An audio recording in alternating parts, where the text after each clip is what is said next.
Hello and welcome दोस्तों। तो आज हम देखेंगे एरर कंट्रोल कंप्यूटर नेटवर्क में कि एरर कंट्रोल क्या होता है। Error control it is a mechanism. क्या है ये एक मैकेनिज्म है। It is a mechanism used in data link layer. ये एक मैकेनिज्म है, कहां यूज होता है?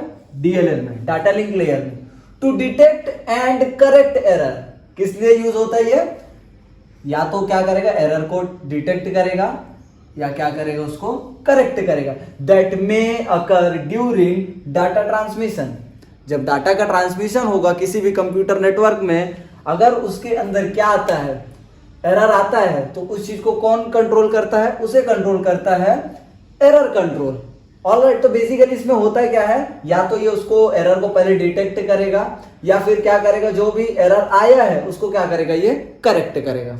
ऑलराइट, उसके बाद ये इंपॉर्टेंस क्यों है, इतना इसको करना इतना जरूरी क्यों है? एरर कंट्रोल हमें डाटा ट्रांसमिशन में करना क्यों इंपॉर्टेंट है? ये इसलिए इंपॉर्टेंट है क्योंकि error can occur due to noise. अब ये एरर होगा क्यों?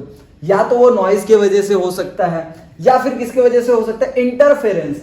इंटरफेरेंस का मतलब क्या है? यहां से दो सिग्नल्स एक साथ आ जाए तो क्या होगा, उनका इंटरफेरेंस हो जाएगा, नॉइज आ जाए, इसके वजह से क्या होगा, इसके वजह से एरर आ जाएगा।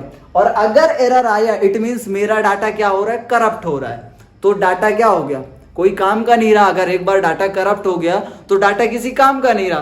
तो फिर मेरा जो पर्पस था डाटा का ट्रांसमिशन करवाना, क्या बेनिफिट हुआ? कुछ भी नहीं। इसलिए एरर कंट्रोल किसी भी कंप्यूटर नेटवर्क में बहुत ज्यादा इंपॉर्टेंट होता है। अब हम देखते हैं इसकी टाइप की, एरर कंट्रोल के कौन कौन से टाइप्स होते हैं। ऑलराइट, तो दोस्तों टाइप्स की अगर हम बात करें एरर कंट्रोल में, तो यहाँ पे हमें मेनली 3 टाइप्स देखने को मिलता है। Error detection, automatic repeat request and forward error correction.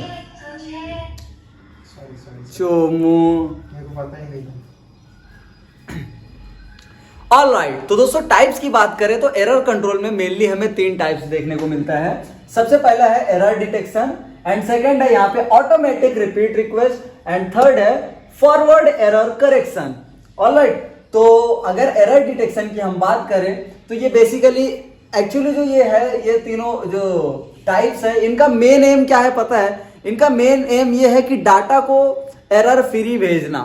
Data जो हम ट्रांसफर कर रहे हैं उसमें किसी भी प्रकार का एरर ना हो और वो कैसा जाए, सक्सेसफुली अपने पाथ पे, अपने डेस्टिनेशन पे वो चला जाए। तो अब ये जिस सारे के सारे यहाँ पे जितने भी मेथड्स है, जितनी भी टाइप्स है, सबके अंदर एक चीज आप कॉमन लिख सकते हो कि ये जो एरर डिटेक्शन है, इसके अंदर इसका जो मेन काम ये क्या है, ये क्या करता है, डाटा को एरर फ्री भेजना।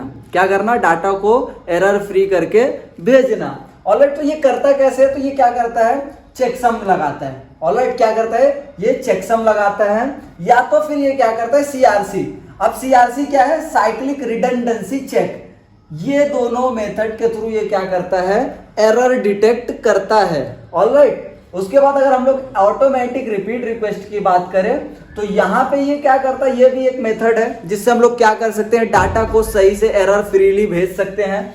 और इसमें जो बेसिकली में ये करता कैसे है, हम फर्दर की टॉपिक्स में और डिटेल में देखेंगे कि एआरक्यू क्या होता है, बट अभी एरर कंट्रोल के पॉइंट ऑफ व्यू से हमें इतना जान लेना इनफ है। बेसिकली ये क्या करता है, डाटा भेजने के बाद क्या करता है, एक्नॉलेजमेंट लेता है कि डाटा हमने जो भेजा है, क्या वो डाटा सही सलामत पहुंच चुका है या फिर कोई प्रॉब्लम आ रही है। ऑलराइट, तो ये क्या करता है, एक्नॉलेजमेंट की हेल्प के जरिए से ये क्या करता है, ऑपरेशन को परफॉर्म करता है। वहीं अगर हम बात करें फॉरवर्ड एरर करेक्शन की, तो ये क्या करता है, रिडंडेंट डाटा को क्या करता है, डाटा के ऊपर ऐड करता है। जो डाटा प्रीवियसली जाता है, अगर उसमें कुछ एरर आ रहा है तो ये क्या करता है, उसमें रिडंडेंट डाटा को उसमें ऐड कर देता है। ऑलराइट, तो दोस्तों ये इसकी टाइप्स हैं, इतना जान लेना अभी के लिए आपके लिए मोर देन सफिशिएंट। अगर आप इतना लिखते हैं तो आपका एक भी नंबर कटेगा। दोस्तों ये थी वीडियो। आई होप ये वीडियो आप लोगों को अच्छी लगी होगी। वीडियो अगर अच्छी लगी है तो वीडियो को करें लाइक, मेरे चैनल को करें सब्सक्राइब। मैं मिलूंगा नेक्स्ट वीडियो में। Till then